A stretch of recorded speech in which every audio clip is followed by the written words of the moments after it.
uma crise entre o Xi Jinping e as Forças Armadas. Nenhum líder se mantém quando suas Forças Armadas não lhe são totalmente alinhadas. Okay? Não existe poder no mundo a não ser o poder armado. Em qualquer democracia ou ditadura, em qualquer lugar, todos os demais poderes são concessões do poder armado, né? Em qualquer lugar do mundo. Na hora que o poder armado quer tomar o poder, ele toma e acabou. Não tem ninguém para lhe fazer oposição.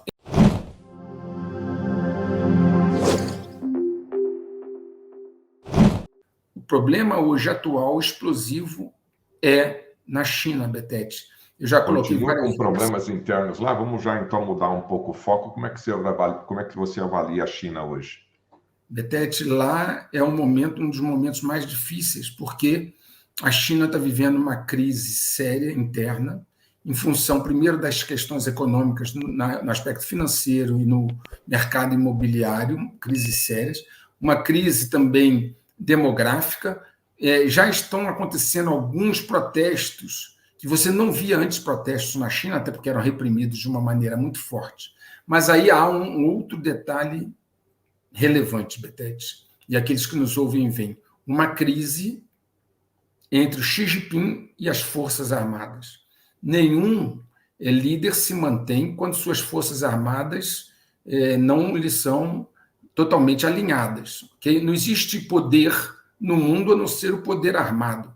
Em qualquer democracia ou ditadura, em qualquer lugar, todos os demais poderes são concessões do poder armado, né? Em qualquer lugar do mundo. Na hora que o poder armado quer tomar o poder, ele toma e acabou. E não tem ninguém para lhe fazer oposição. Em qualquer democracia, em qualquer país do mundo.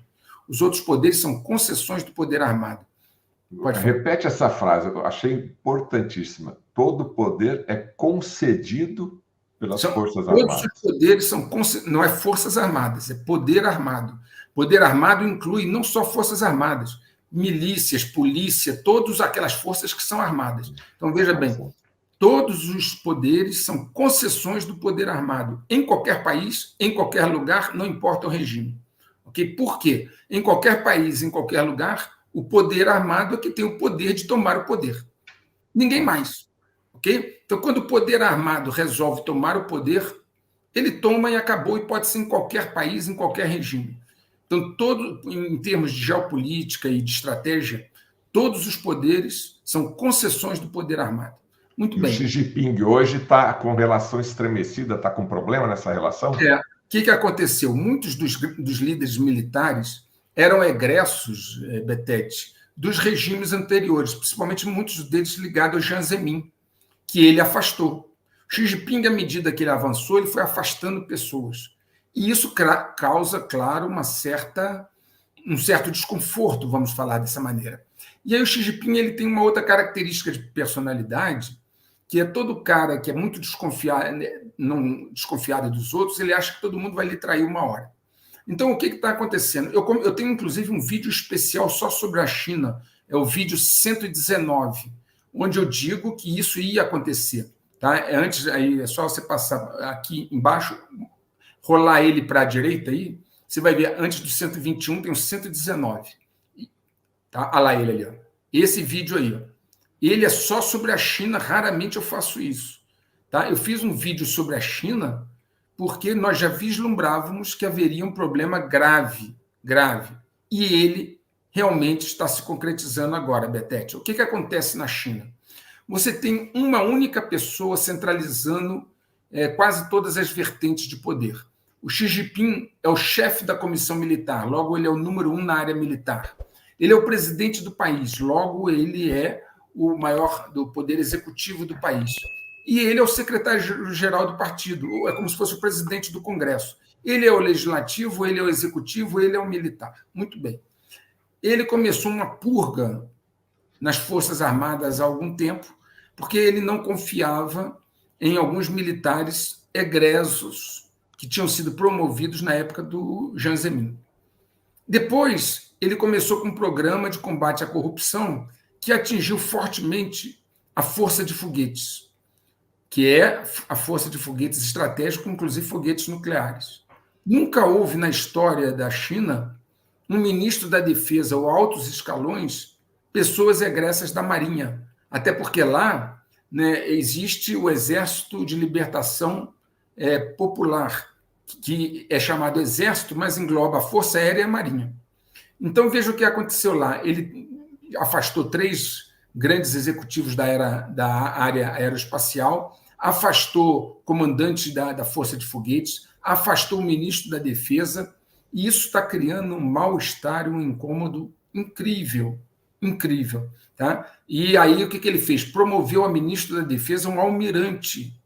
Lá nunca teve pessoas no alto nível que eram almirantes. Todos eles eram generais. Inclusive, esse almirante nem faz parte da Comissão Central Militar. E colocou também para monitorar a força nuclear outro almirante. O Exército está por conta. Certo? Se você pegar lá, depois, quem for ver o 125, eu coloco o depoimento, inclusive, de um militar, de um oficial militar, dizendo que ele não dá ao Xi Jinping 3 anos no poder. Tá? Todos os detalhes estão lá no 125. Okay? Então, hoje, essa é a preocupação, Betete, para resumir. Tá? O Xi Jinping, se ele se sentir ameaçado, ele pode realmente apelar. E mais um detalhe, só para a gente fechar, todos os detalhes estão lá no 125. Esse novo ministro da Defesa, Betete, que é um almirante, adivinha onde ele trabalhava antes de ser promovido? Ele foi comandante da Marinha e depois agora foi para ministro da Defesa. Onde ele trabalhava antes de ser promovido a comandante da Marinha, etc. Exatamente com simulações de guerra no Estreito de Taiwan. Ele é um dos caras que mais entende de Taiwan, porque na invasão de Taiwan, Xi Jinping depende basicamente de Força Aérea e Marinha. Quem vai desembarcar em Taiwan são os poderes anfíbios. Então, a Marinha é crucial para uma invasão de Taiwan. Aí ele vai e promove 2 almirantes que não tinham perfil nenhum a cargos estratégicos. Então, lá estão todos os detalhes, mas você já está percebendo o que vem por aí.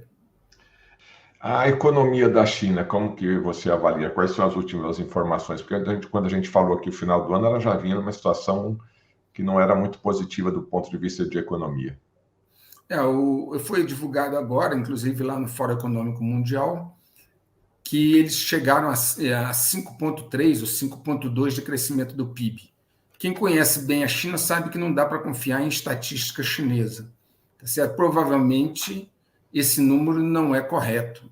Há uma desaceleração grave na economia chinesa, em função do mercado imobiliário que praticamente está numa situação de sucumbência, né? E ao sistema financeiro também muitas províncias endividadas. Então, a situação da economia chinesa não é boa. E o futuro não parece ser melhor, Betete, pelo seguinte: muitos investidores do Ocidente começaram a tirar os investimentos da China. Então, ela já está caminhando para uma desaceleração muito profunda, e se houver uma retirada de investimentos, a situação da China pode se complicar, o que prejudica essa equação que eu acabei de te dar. Xi Jinping se vendo numa crise, onde o povo pressiona, onde falta o pão, todo mundo grita e ninguém tem razão, e ele se sentindo acuado, pode tomar uma decisão mais difícil.